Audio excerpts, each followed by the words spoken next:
Lectura del Santo Evangelio según San Lucas, capítulo 5, versículos del 33 al 39. Veamos lo que dice hoy la palabra de Dios que nos propone nuestra Santa Madre Iglesia Católica. Ellos le dijeron: los discípulos de Juan ayunan frecuentemente y recitan oraciones, igual que los de los fariseos, pero los tuyos comen y beben. Jesús les dijo: ¿podéis acaso hacer ayunar a los invitados a la boda mientras el novio está con ellos? Días vendrán en que les será arrebatado el novio, entonces ayunarán en aquellos días. Les dijo también una parábola: nadie rompe un vestido nuevo para echar un remiendo a uno viejo. De otro modo desgarraría el nuevo y al viejo no le iría el remiendo del nuevo. Nadie echa tampoco vino nuevo en pellejos viejos. De otro modo, el vino nuevo reventaría los pellejos, el vino se derramaría y los pellejos se echarían a perder. Sino que el vino nuevo debe echarse en pellejos nuevos. Nadie después de beber el vino añejo quiere del nuevo, porque dice: el añejo es el bueno. Palabra de Dios. Gloria a ti, Señor Jesús. Ahora vamos versículo a versículo para reflexionar, profundizar, meditar lo que dice la palabra de Dios. Esta lectura referente al ayuno la hemos comentado ya en otras ocasiones, pero ha sido Mateo, el Evangelio según San Mateo, si mal no recuerdo, lo que hemos tratado, pero habla básicamente de lo mismo, el asunto del ayuno. Pero como la palabra de Dios es la misma ayer, hoy y siempre, pero no por ser la misma ayer, hoy y siempre, no cambia en el sentido de que hoy, que es otro día, otra situación, otros los factores, necesitamos encontrar la aplicación de esta palabra del día de hoy. Lo que me quiere decir, lo que te quiere decir. Y eso es lo que vamos a sacar. Algo más que no se miró en su primer momento en el Evangelio de San Mateo. Entonces vamos versículo a versículo. Ellos le dijeron. ¿Quiénes eran ellos? Eran los escribas y fariseos, los que se acercaron a Jesús. Y le dijeron: los discípulos de Juan ayunan frecuentemente y recitan oraciones, igual que los de los fariseos, pero los tuyos comen y beben. Y es que el ayuno era una costumbre no solamente del pueblo de Israel desde un principio, sino que eso era una práctica que muchas religiones, inclusive hasta hoy en día, la practican. Con un fin diferente, pero la practican. Y así la practicaban y estaban apegados tanto los escribas como los fariseos, e inclusive sabían que los discípulos de Juan el Bautista también lo hacían. Y es que practicaban lo que la ley misma les indicaba. Y estaban de alguna forma no preocupados, pero como buscaban la forma de buscar enjuiciar o condenar a nuestro Señor Jesucristo, a la vez querían saber el motivo por el cual los discípulos de Jesús no ayunaban, porque éste rompía con los esquemas de la costumbre de sus antepasados, de ellos y de sus antepasados. Jesús les dijo: ¿podéis acaso hacer ayunar a los invitados a la boda mientras el novio está con ellos? Días vendrán, versículo 35, días vendrán en que les será arrebatado el novio, entonces ayunarán en aquellos días.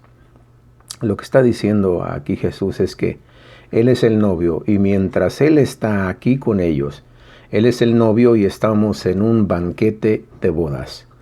Pero llegará el tiempo en el cual el novio no estará más con ellos, y entonces, aún con todo esto, tienen la libertad de ayunar o no ayunar.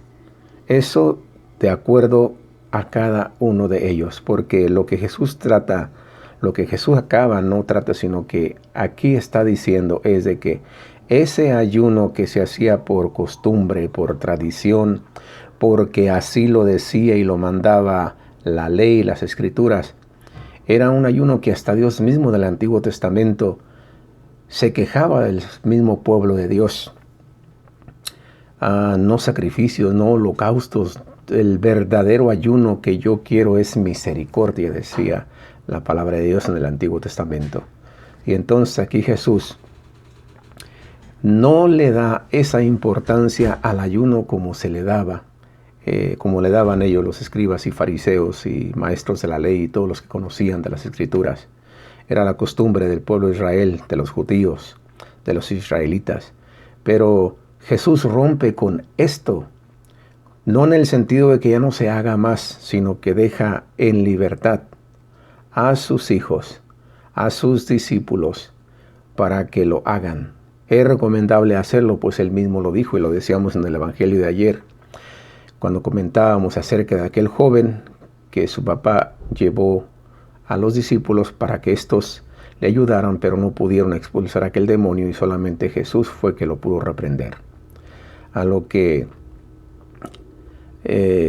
Jesús dijo al final, cuando los discípulos le preguntaron por qué nosotros no pudimos expulsar este demonio, y Jesús les dijo, porque esta clase de demonio no sale más que con oración y ayuno.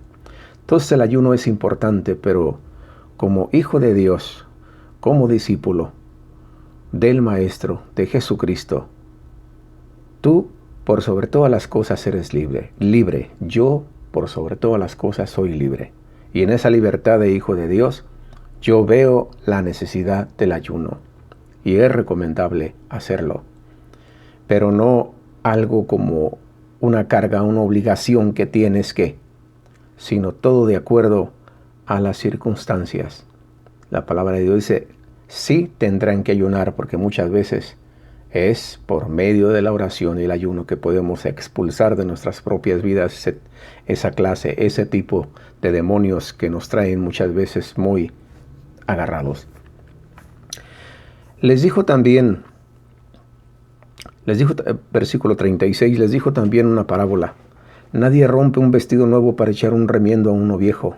De otro modo, desgarran el nuevo y al viejo no le iría el remiendo del nuevo. Aquí está contraponiendo lo antiguo, la antigua alianza, el Antiguo Testamento contra el Nuevo Testamento, que es lo que vino a traernos nuestro Señor Jesucristo, una nueva alianza. Entonces la vieja alianza ha pasado porque la revelación de Dios Padre nos ha venido precisamente por medio de su Hijo, nuestro Señor Jesucristo. Él es la imagen del Dios invisible que el pueblo de Israel no pudo ver.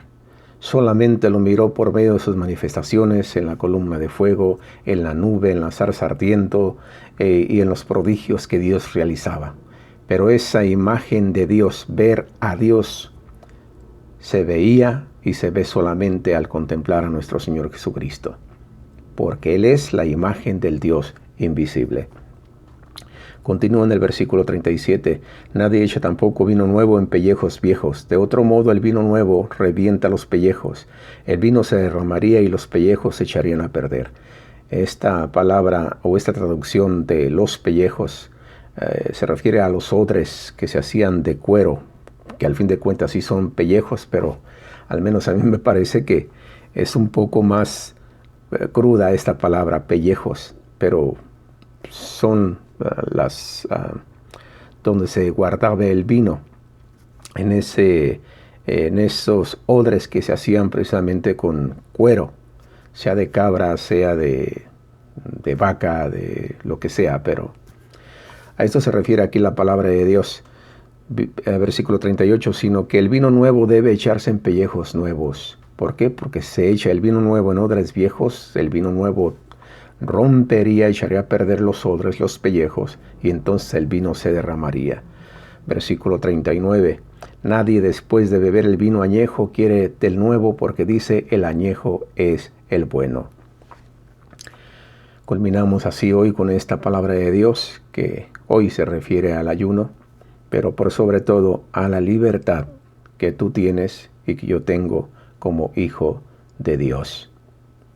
Si esto que hemos hoy aquí reflexionado y comunicado por medio de este canal Laicos Misioneros Javier Ochoa. ¿Te ha gustado? Te invito a que le des like, a que lo compartas y nos vemos mañana, primeramente Dios, con otra reflexión evangélica. Siempre atentos, siempre abiertos a qué es lo que la palabra de Dios me dice a mí, te dice a ti cada día. Dios te bendiga. Bye bye.